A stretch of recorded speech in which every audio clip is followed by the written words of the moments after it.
Hasierako txaloak ez daude.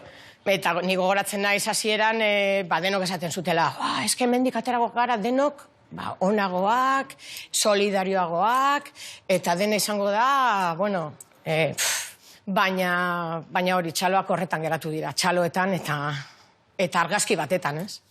Orain dela urtebete txalotzen ateratzen zienak eskatuko nioke aguantatzia.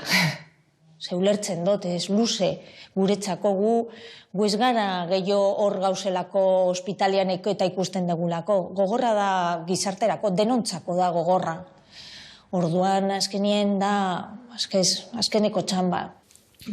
Neri lanean nengoenean eta jendea balkoietara ateratzen zenean txalok egitera, nehin kriston indarra ematen ziten.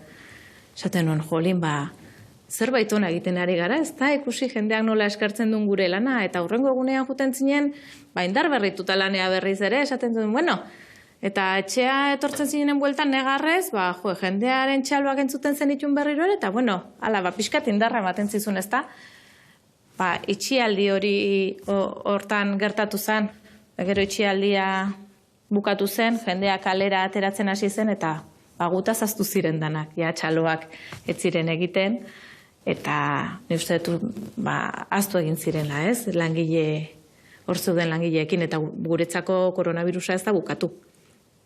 Ez da bukatu, eta lanean berdin jarraitzen dugu, eta gaizki pasatzen jarraitzen dugu, eta txalo horiek oraindik behar ditugu. Txaloak, nik uste denok eskertu genitula, ez? Txaloak baino garrantzitsuago direla gure ekintzak eta nola jokatzen dugun zentzuz jokatu behar degula, eta pentsatzeko hartzen ditugun erabaki guztiek ondorioak izan ditzaketela, ez? Quiet when I'm coming home and I'm on my own. I could lie, say I like it